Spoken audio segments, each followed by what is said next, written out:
Welcome to Motivation for Success. Hoping you enjoy this video.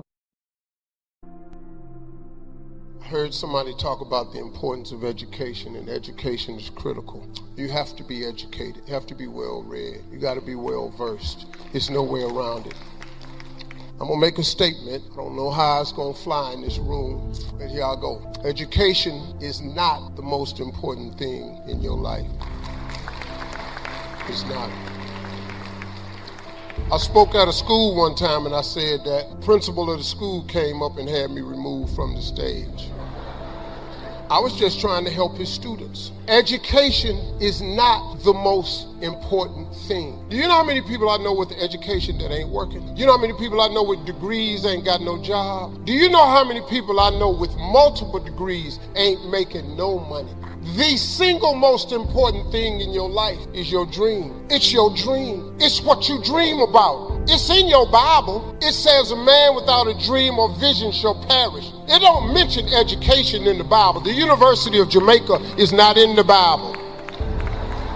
Harvard is not in the Bible. The Bible says a man without a dream or vision shall perish. If you got no dream, if you got no vision, you're sunk. You're done. I'm sorry. I'm just giving you the basics of how to be successful. This is how I got here. 1968, came off school off of a summer vacation. I'm 10 years old. The assignment the teacher had was everybody in the school class, write your name on a piece of paper and what you want to be when you grow up. I wrote on my paper, I want to be on TV. That's what I wrote. That lady said, turn in your papers. She went around the room, called everybody's name up. You had to stand while she read your paper. She read off everybody's name. She saved me for last. She said, little Stevie, come to the front. I'm thinking, okay, this is it. I ain't never had a gold star in school in my life. I've never been recognized for academic achievements in my life. I've never got an award of any kind in my life. Here I come. Little Stevie coming to the front, but I was poor. I had to wear my brother's clothes to school because I didn't have a comfortable beginning.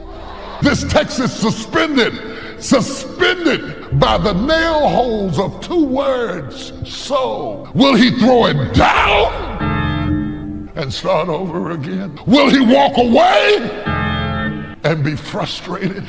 Will he give in and present it broken? We don't know. The jury is out. The so means that the jury is out. And so all of a sudden we come face to face with this moment in time where we are waiting on an answer, and we are waiting on the premise of a word, S-O. No wonder the Bible, somebody say so. Somebody say so. Somebody say so. No wonder the Bible said, let the redeemed of the Lord say.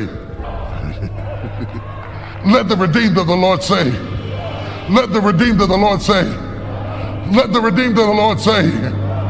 That is how we got redeemed. We got redeemed in the silent sermon of God, where God is making a judicial decision about someone who is obviously guilty and something has happened. Can I go deeper? The silence is pervasive. How long will the jury be out? I cannot tell. I cannot tell how long the jury will be out. I do know that God told Abraham, I'm going to bring your children into Egypt, and I'm going to bring them out with great substance. And I do know that they went in 430 years, and at the end of 30 years, they went from being guests to being slaves. And for 400 years, they were enslaved in Egypt. And for 400 years, God said nothing. 400 years, they were suspended on a sword. I do know that from the book of Malachi to the gospel of St. Matthew, God again gives us 400 years of canonical silence, and for 400 years we're suspended on a soul. I do know that Christ was crucified on the cross, no different than the thieves beside him. And on Friday, the gospel was suspended. And on Saturday, the gospel was suspended. But early Sunday morning, God came and took us out of suspension and responded with his decision when he raised him from the dead. So, he made it again another vessel. He made it again another vessel. He made it again another vessel. Now he has done something that is miraculous. You can either make it or you can make it another, but only God can make it again another. You can either make it or you can make another one. You can bake a cake, and if it goes bad, you can either go ahead and serve it or you can make another one. Once you baked it, you can't remake it, but only God can make the same cake again another. It is it, but it's not it. It is the same, but it's not the same. All of this is point three, the potter's choice. At God's choice, he made it again another. It is me, but it's not me. I am the same, but I'm not the same. He made it again another. I am another. People who knew you before, they come to you looking for it, and you have to tell them I'm another. I look like it, but I'm another. He made it again another. That is redemption. He made it again another. Blind Bartimaeus was the same, and yet he was another.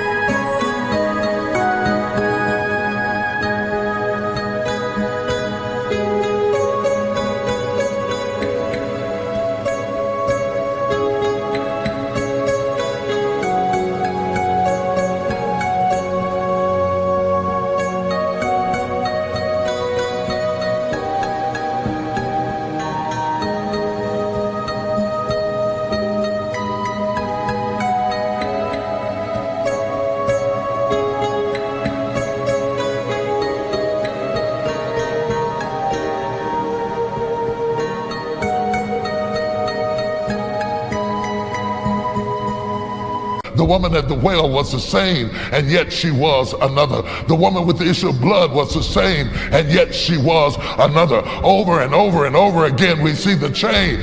The lame man was at the pool of Bethesda, was the same, but yet he was another. The 10 lepers were the same, and yet they were another. The crippled man who was carried by 4 was the same, and yet he was another. Jesus was in the upper room. He was the same, and yet he was another. You are the same, and yet you are another. God can make it again. You say, oh John, you look so natural when you do that. Of course I've done this 12 times. Oh, I wish you could have seen me in the beginning. I was nervous. I wasn't natural. Practice. Oh yes. I was over at Jack Nicklaus's house one afternoon. We were doing some putting in his green in his backyard. And I said, Jack, I've watched you make all kind of pressure putts to win major championships. Did you feel the pressure? And he smiled and said, not really. How could you have such an important putt and not have the pressure? He said, well, you have to understand, when I had that 7-foot putt, had a little break to the right. He said, to be honest with you, I've done that putt about 10,000 times. And then he said, practice gives confidence. Thank you, Jack. The rule of 5 says you got to practice leadership. Oh, I wish I had time. Okay. I don't have time, so I'm going on, because the last one's important. But before I give you the last one, we got to review the first 4, okay? Get your axe out, gang. Get your axe out. We got 4 things to do. You got your axe? Come on. We got a tree here, huh? We got a tree. Okay. Well, when I pick up that axe, my first swing, the first thing I do is, in my rule of 5, every day I pick up that axe, and the second thing I do every day absolutely, and I pick up that axe, and the third thing I do is every day and that's right, and I pick up that axe, and the fourth thing I do every day is, oh, you are so stinking good. Every day, number 5.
grow. Every day. Every day I intentionally grow. Oh my goodness. Every day I intentionally grow. This is huge.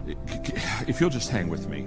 Can you give me, if you'll just give me, can I have 5, if I have 5 more minutes, okay? 5 more minutes, okay. No, there are other things on the program, and I'm not wanting to disrespect anybody or the program, so if you could just, okay.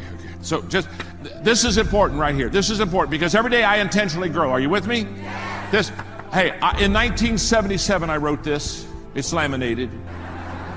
Yeah, it's my prized possession because I wasn't in a growth environment. I wasn't lucky like you. I didn't belong to an organization named Visalis. I didn't belong to an organization that is an amazing organization that's breaking all kind of records. I didn't get to go on the rocket ride. I wasn't on a ride.